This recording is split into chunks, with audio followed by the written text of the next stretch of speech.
How we doing, guys? Sam and Mike here with this week's fishing report. So things are a little slowed down because of the weather, but things are going to look better next week. But we are going to get us some cold coming in, so it's going to get down to the 40s. So there's some things we're going to be doing then are a little bit different than what we've been doing over the past month. So I know you transitioned a little bit, doing a little bit different fishing. Yeah, so I went trout fishing yesterday, and we caught 2-man limit of trout at Tuckahoe State Park.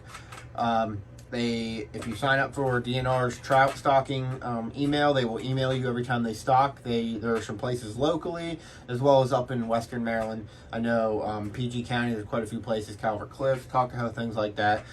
So what's been working are little spinners such as the Mepps Zero in the gold, and what I do with that is I put 2 little split shot about a couple inches above it, and we're throwing it into the ripples and current and stuff like that. And then if you want to just throw a rod out and let it sit, you can use Trout Bait.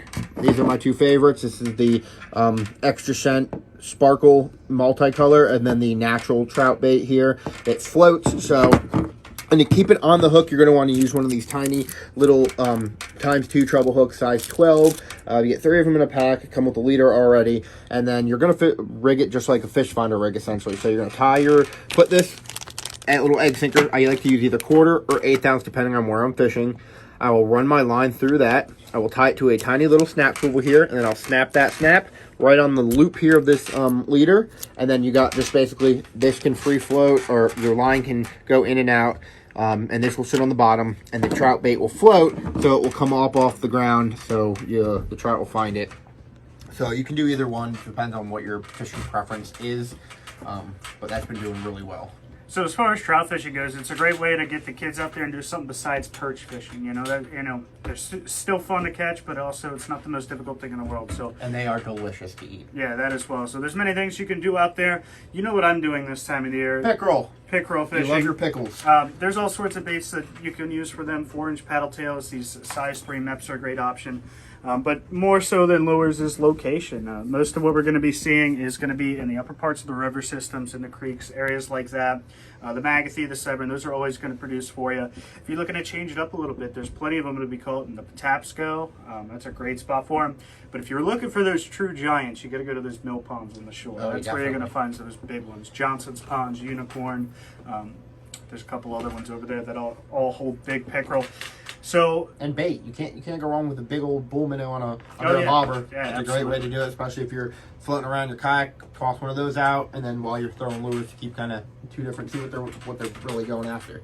So as far as rockfish goes, we don't really know what's going to unfold after the weather that we've had over the past 3 days. But before that started, there is plenty consistent fall fishing.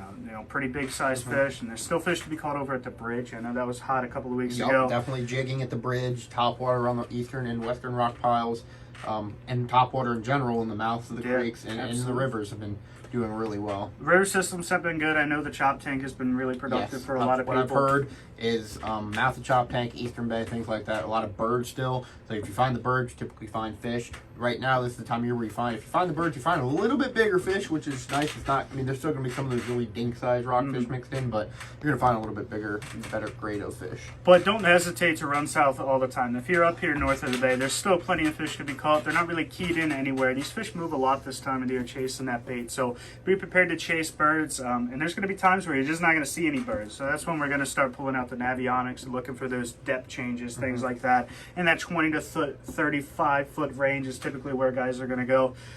You could jig for them, but trolling is also super productive this time of the year, whether you're going to do umbrella rigs or tandems. But add some weight to them now. We're starting to get a little bit cooler. We want to get in the bottom 20% or so of the water column for most of those baits that we're going to be trolling. So other than that, it's a little tough this time of the year. I think white perch, there's still some in the rivers and creeks, saying you can't rule that out, but if you want to catch the bigger ones, typically like the bridge, deep holes, drop sabiki rigs with grass shrimp, bloodworms, night crawlers, lugworms, things like that, or even fish bites, or even gulp, little pieces of gulp. and just drop them around the pilings, find deep holes in the mouths of the rivers, things like that. You can find some. You can catch really big white perch this time of the year too. And if you're out there on the open bay, any sort of hard bottom is going to hold those fish. And one of my favorite things to do this time of the year is to use smaller jigging spoons. I think those new spoons that Coach brought in are going to be phenomenal for that. I mean, those are perfect for that. So jigging those, basically vertically jigging like you would for rockfish in a lot of applications, but for perch it can be super productive. And you're looking for big fish there, you're not going to catch the small ones, but this time of the year is where we see most of those 12 to 14 inch white perch. Yeah. So other than that, I think crabbing's just about fizzled down from what I hear. I know it was really good before this storm happened, but I'm pretty sure that's going to take a toll on that. So I think that's about going to wrap it up. I mean, as far as your freshwater ponds, nothing has really changed. You can still use your standard bass lures, spinnerbaits, some topwater frogs, things like that. Snakeheads, same thing, minnows, under a bobber, or chatterbaits, spinnerbaits, things like that. There are still people catching them in the Blackwater area. It hasn't died off. It hasn't. It's been still pretty good, but. Yes, snakehead fishing, if you're going to go out there, try and go in the later part of the afternoon when that water's had time to kind of warm up so those fish can get at least some energy into them. And I think that's going to wrap up this week's episode of this week's fishing report. Not What's Hot. I totally messed that up. But awesome. Thank you guys and have a great one and good luck. yeah.